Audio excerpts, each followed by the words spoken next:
வணக்கம்.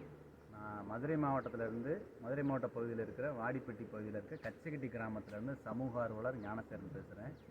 நான் பார்த்தீங்க அப்படின்னா, இப்போ தொடர்ந்து பல மாவட்டங்களில் கல்குவாரிகள் விதிகள் மீறி இருக்கிற குவாரிகள்லாம் ஒவ்வொரு கருத்து கேட்பு கூட்டத்திலையும் சுட்டி காட்டி அரசாங்கத்துக்கு தெரியப்படுத்தி வர்றேன். அதே மாதிரி பார்த்தீங்கன்னா, எங்கள் கச்சைக்கட்டி கிராமத்தில் இப்போ தொடர்ந்து 22 குவாரிக்கு மேலே இயங்கிட்டு இருக்கு. இதில் தகவல் அறிவு உரிமை சட்டத்தில் கூட வாங்கிட்டேன்.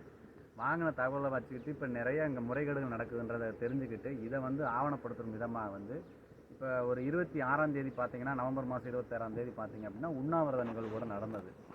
இப்போ அந்த நிலையில் இப்போ ஒரு 3 நாளைக்கு முன்னாடி இந்தியன் எக்ஸ்பிரஸ் அந்த செய்தி ஊடகத்தில் இருந்து ஆய்வு பண்ணாங்க. அதாவது இந்த பகுதியில் கல்குவாரியோட பாதிப்பு என்ன, அந்த கல்குவாரி டெப்த் எவ்வளோ போயிருக்கு இப்படின்னு சொல்லி ஆய்வு பண்ணுறதுக்காக நம்ம ஊருக்கு வருகை தந்தாங்க. அவங்கள நம்ம அந்த கல்குவாரி பகுதிக்கும் அந்த ஓடை பகுதிக்கு இதுக்கெல்லாம் நம்ம கூப்பிட்டு போய் பார்வையிடுவதற்காக நான் கூட்டிகிட்டு போனதின் அடிப்படையில் என்ன பண்ணுறாங்க, அங்கேயே ஒரு சில வாக்குவாதங்களை ஏற்படுத்தி அங்கே வேலை பார்க்குற ஒரு வேலையாட்கள் இந்த அந்த அதாவது அந்த செய்தி சேனல் நம்ம இந்தியன் எக்ஸ்பிரஸ்லேருந்து வந்த ஒரு ஊழியரை வீடியோ எடுத்தாங்க. வீடியோ படமெல்லாம் எடுத்தாங்க. அவங்களுக்கு ஒரு சில வாக்குவாதம்லாம் ஏற்படுது. இந்த நிலையில் பார்த்தீங்க அப்படின்னா, நேற்று வாடிப்பட்டி காவல் நிலையத்தில் இந்த கல்குவாரிக்காரங்க ஒரு புகாரை பதிவு பண்ணதாக ஒரு செய்தி. இந்த மாதிரி ஒரு பொய்யான அதாவது இவங்க அங்கே போனோம், வீடியோ எடுத்தோம், செஞ்சோம், இதெல்லாம் செஞ்சுருக்கோம். ஆனால் இவங்க என்ன மாதிரியான புகார் கொடுத்துருக்கான்னு தெரியல. எதையாவது ஒரு பொய்யான ஒரு புகாரை சோடிச்சு இவன் மேல் வழக்கு தொடுக்கணும், இவனை நிம்மதியாக இருக்க விடக்கூடாதுன்னு சொல்லி இந்த கல்குவாரி உரிமையாளர்கள்லாம் அவங்க எல்லாம் கூடி பேசிட்டு இப்போ புகார் கொடுக்க போயிருக்காங்க. இன்றைக்கி பார்த்தீங்க அப்படின்னா, மாவட்ட காவல் கண்காணிப்பாளர்கிட்ட போய் நாங்கள் புகாரை பதிவு பண்ணுறோம், இவங்களை விடக்கூடாது அப்படின்னு சொல்கிறாங்க. அந்த குவாரி பார்த்தீங்க அப்படின்னா லீஸ் முடிஞ்சு கிட்டத்தட்ட 25 நாள் ஆயிடுச்சு. இன்றைக்கி வரைக்கும் அந்த கல்குவாரி இயங்கிட்டு இருக்கு. இதை எந்த அதிகாரியும் நம்ம பார்க்க மாட்டேங்கிறாங்க.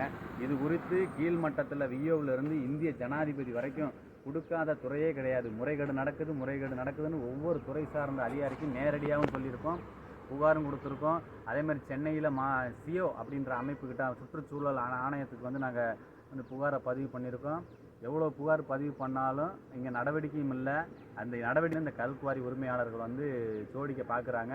நீங்கள் என்ன சோடித்தாலும் பரவாயில்ல, இந்த இடத்துலேருந்து நாங்கள் பின்வாங்க போகிறதில்ல. வழக்குகளை தொடுத்தாலும் அந்த வழக்குகளை வாதாடும் திறமை எங்களுக்கு உள்ளது. நாங்கள் வாதாடி பார்த்துக்கிறோம். ஜெயிலு கொடுத்தா நாங்கள் பெயில் எடுத்துகிட்டு நாங்கள் போயிட்டே இருப்போம், அசால்ட்டாக பார்த்துக்குறோம். அதாவது உண்மை இருக்கும் பட்சத்தில் அரசு நடவடிக்கைகள் நீங்கள் கொடுக்குற அந்த பொய் மிரட்டல், இந்த மிரட்டலுக்கு நாங்கள் அஞ்ச மாட்டோம்.